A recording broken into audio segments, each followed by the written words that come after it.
해변을 향해 쭉 뻗어 있는 운치 있는 도로, 그리고 바람을 따라 일렁이는 갈대밭, 노랗게 익어가는 살구나무, 정말 평화롭고 목가적인 어느 여름날의 풍경 그려지지 않습니까? 하지만 지난 2008년 7월 경북 포항시 흥해읍에 있는 방금 말씀드린 것 같은 똑같은 풍경의 도로를 찾았던 어느 70대 노부부에게는 어쩌면 평생 잊지 못할 끔찍한 공포의 풍경이었습니다. 사건은 이 노부부가 갈대숲 사이에 있는 살구나무 한 그루를 발견하고 이 살구를 따려고 갈대밭을 헤치면서 들어가다가 시작됐습니다. 앞서가던 남편이 갈대숲에서 마치 뱀처럼 보이는 물체를 발견했는데요. 자세히 보니 심하게 부패하고 훼손된 상태의 신이었던 거죠. 깜짝 놀란 남편은 아내에게 얼른 갈대숲 밖으로 나가라 이렇게 소리를 쳤고요. 그걸로 바로 나오자마자 경찰에 신고를 했습니다. 출동한 경찰이 주변을 수색해서 흩어진 시신을 수습하고 시신의 신원이 2주 전에 실종 신고가 됐던 40대 여성이라는 사실을 확인했는데요. 이 싸늘한 시신으로 발견된 이 여성 대체 무슨 일을 겪었던 걸까요? 그리고 이 여성을 이렇게 만든 범인의 정체는 대체 누구였을까요? 증거는 말한다 해서 추적해보시죠.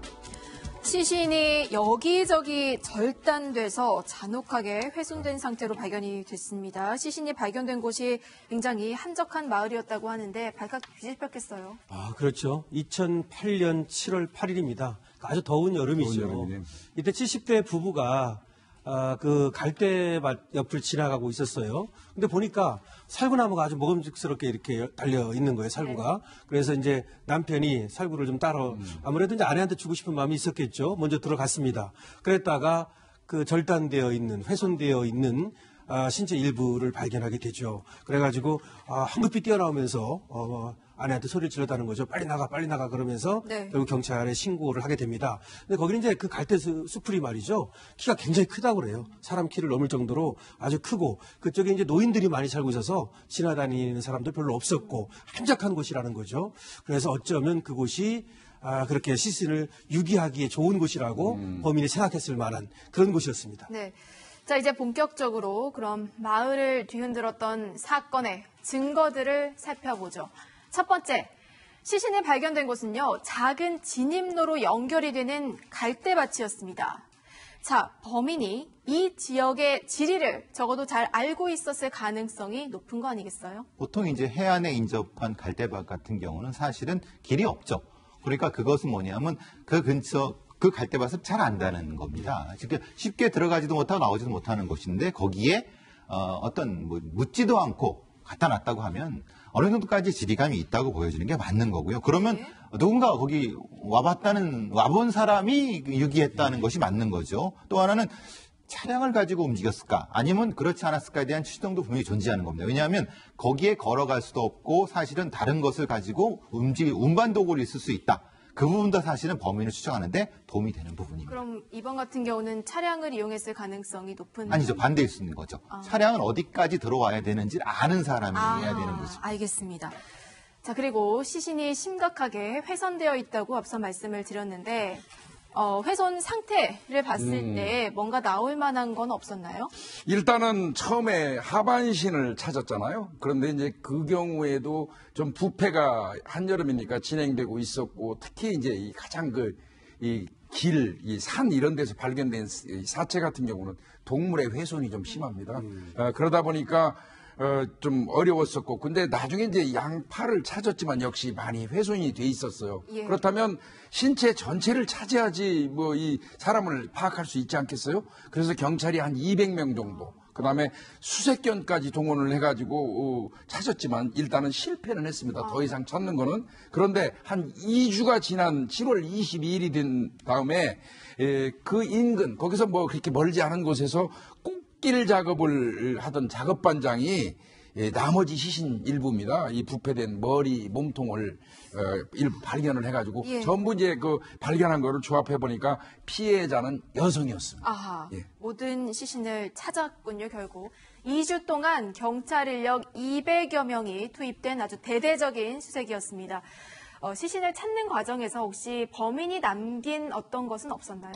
범인을 특정할 만한 이제 증거가 좀 나오지 않았어요. 그러니까 시신을 찾기는 했는데 많이 부패됐고 또 많이 훼손됐다 보니까 거기서 범인의 지문이라든지 범인의 DNA 같은 게 발견되지 않았던 겁니다. 그리고 게다가 이 시신이 발견됐던 8월 그리고 이 여성이 2주 전에 실종 신고가 있었고 실제로 집을 나가는 건 6월이었는데 이 시기에 포항 지역에 비가 참 많이 왔어요. 비가 오면 사실은 증거품이라든지 이런 것들이 훼손되기 쉽거든요. 유실되기 쉽거든요. 그래서 증거가 나오지 않았고 그래서 혹시나 하는 마음으로 경찰은 시신을 포장했던 뭐 비닐봉투라든지 포장재 부분도 정밀하게 감식을 했지만 지문이나 역시 DNA가 나오지 않았습니다. 게다가 피해자의 소지품이라고 할 수 있는 휴대전화, 옷가지까지 범인이 완전하게 없애버리면서 사실상 완전 범죄를 노리고 증거가 될 만한 것들은 모두 인멸했다 이렇게 볼 수 있는 상황이었죠. 아, 안타깝습니다. 범인의 흔적을 찾지 못했습니다. 하지만 예. 아까 이제 여성이었다고 했잖아요, 피해자가. 맞습니다. 예. 여성의 신원을 좀 확인하면 수사의 방향이 좀 잡히지 않나요? 예, 일단은 그 여성의 그 신원을 밝히기 위해서 노력을 했는데 오른쪽 손에 있는 그 지문 부위는 그 범인이 훼손을 했습니다.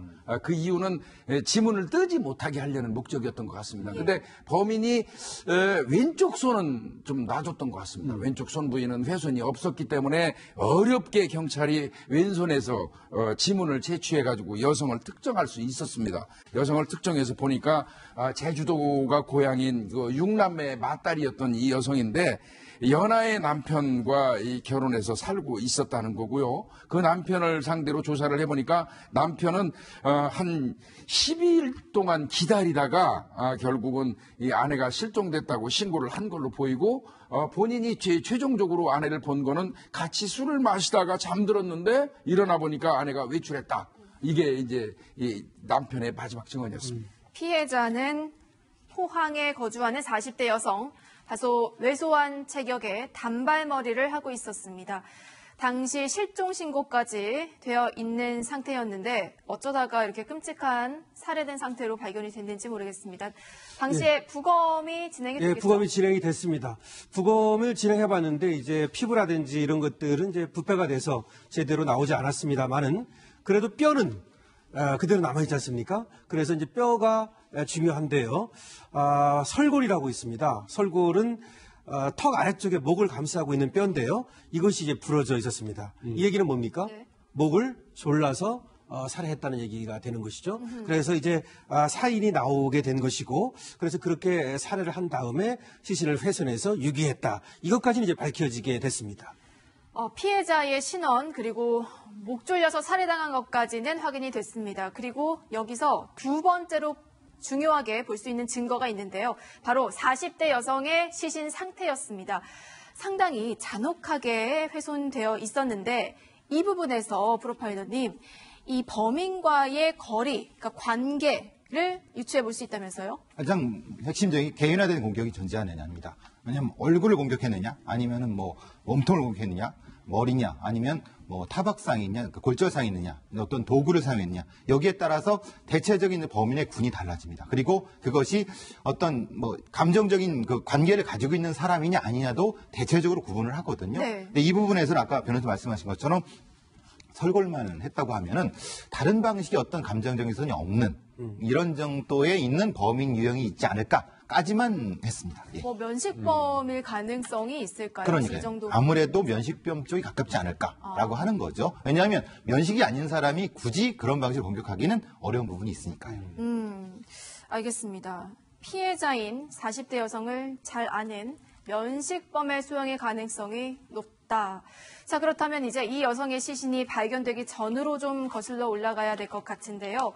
이 여성과 주변 관계는 어땠나요? 2008년 6월에 이 여성이 실종이 됐는데 이 여성이 실종되기 전에도 자주 불안해하고 심리적으로 안정되지 못한 모습으로 목격됐다라는 경찰 진술이 계속 들어왔습니다.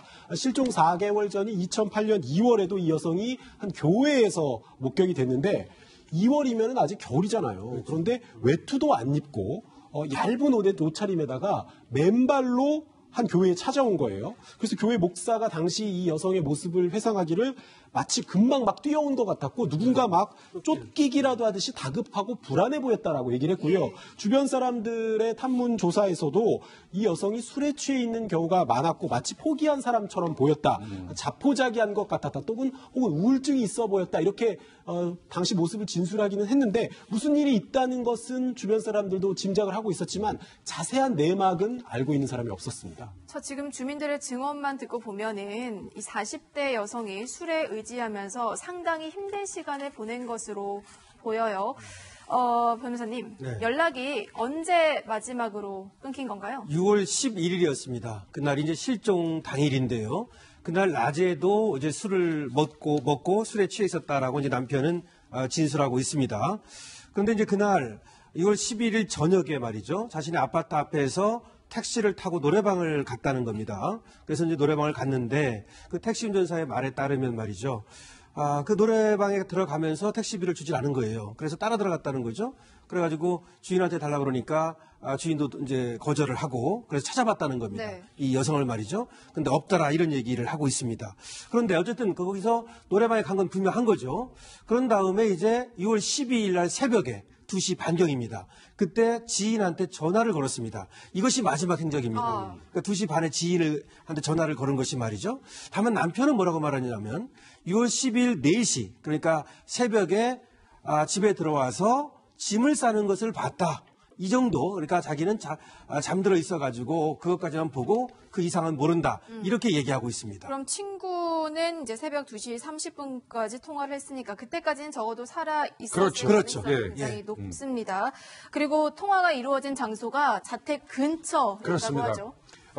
경찰이 기지국 수사를 해보니까 휴대전화가 꺼진 곳은 주거지 반경 1.5km 정도에서 이제 휴대폰이 꺼진 거예요. 그러면 결국은 뭐를 유추할 수 있냐면 이 사람이 무슨 승용차나 택시를 타고 다른 지역으로 옮겨간 건 아니라는 거죠. 아하. 집 근처 1.5km 반경 이내에서 즉 말하면 아파트 인근에서 살해됐을 가능성이 많고 그 살해한 장소는 남들이 보지 않는 어떤 개인 공간일 확률이 좀 많아 보인다. 이렇게 추정을 할 수 있고요. 그 다음에 이제 부검을 이 여성을 해봤더니 위 내용물이 죽상 형태예요. 이 죽상 형태로 나온다는 얘기는 사망한 지 2시간 정도가 이르렀다는 뜻을 얘기하거든요. 어느 정도 소화가 좀 된 상태라는 그러니까 거군요. 죽 형태로 남아 있다는 거는요. 그렇다면 이 여성의 사망 시간은 아까 이 마지막으로 통화한 게 2시 반이니까 예. 그러면 죽상 형태가 2시간 정도 보면은 4시 반.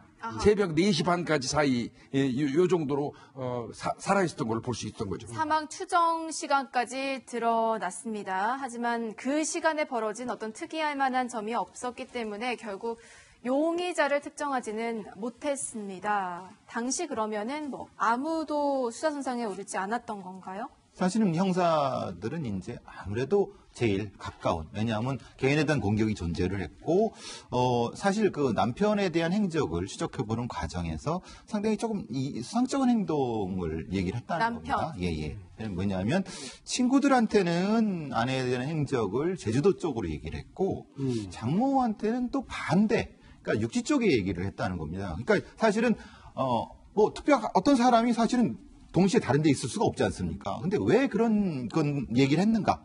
그것이 수상쩍어 갖고 남편에 대한 의심점을, 그리고 또 하나는 네. 열흘이 지나서 신고한 부분도 분명히 의심점 부분이 있었기 때문에 형사분들은 먼저 의심점을 가진 것 같습니다. 또 네. 의심스러운 정황이 있었나요? 이 부분은 굉장히 아쉬운 부분입니다. 저도 수사를 했던 사람으로서. 경찰이 수사를 진행하는 과정에서 남편을 일정 부분 의심을 한 것 같아요. 그러던 중인데 갑자기 이 남편이 집에 있는 세면대를 교체했다는 그 소식이 들리는 겁니다. 아내가 실종되고 난 후에. 예, 그 이후에. 그래서 경찰이 이제 실질적으로 그 공사를 한 사람을 찾아가지고 배수관 교체라든지 이런 걸 한 적이 있느냐니까 했다고 얘기하는 거예요. 그러면 교체한 부분이 어디에 있느냐 했더니 불행하게도 이미 폐기물 처리를 해버린 거예요. 만약에 이제 어떻게 보면 좋지 않은 예감의 어떤 작업 공간이었다면 배수관 쪽으로 만약에 무슨 흘러내려간 게 있다면 거기에서 증거가 나올 수 있거든요. 근데 이 부분을 경찰이 왜 그 부분은 좀 사전에 이용 통제라든지 완벽한 감식을 안 했는지 이 부분은 상당히 아쉬운 부분입니다. 예, 분명한 것은요. 남편은 당시에는 수사를 받긴 했지만 혐의점이 없어서 풀려난 상태라는 것입니다. 증거가 없었기 때문이죠. 이 점을 명확하게 해야 될 것 같고요. 그렇다면 오정현 차장, 당시 용의선상에 오른 사람은 남편 한 사람뿐이었나요? 남편을 포함해서 경찰이 조사 대상에 올랐던 인물이 총 300명이나 됩니다. 그런데 이 300명 모두 철저하게 조사를 해봤지만 모두 알리바이가 있는 것으로 드러났어요. 그러니까 범죄 사망 추정 시각에 뭔가 다른 데 있었다는 걸 증명할 증거가 있었던 거죠. 그래서 경찰이 이 차량 수만 대, 오고 갔던 차량 수만 대를 분석하고 사건 전단까지 수천 장 만들어서 뿌렸지만 특별한 제보가 들어오지 않았는데요. 이 인근 주민들 얘기에 따르면 사건이 종결된 지 한참 됐는데도 형사들이 포기하지 않고 최근 종종 들은다고 하거든요. 네. 증거를 찾기 위한 노력을 계속하지 않고 있는 건데요. 살인사건은 공소시효가 지금 없거든요. 언젠가는 범인이 잡힐 거라고 믿습니다. 네, 사건이 발생한 지 11년이 지났습니다. 하지만 뚜렷한 증거가 없어서 수사는 여전히 답보 상태인데요. 하지만 증거 인멸을 한 그 자체가 때론 증거가 되기도 합니다. 아직도 수사는 계속되고 있습니다. 저희는 잠시 후에 실종자 찾기로 돌아오겠습니다.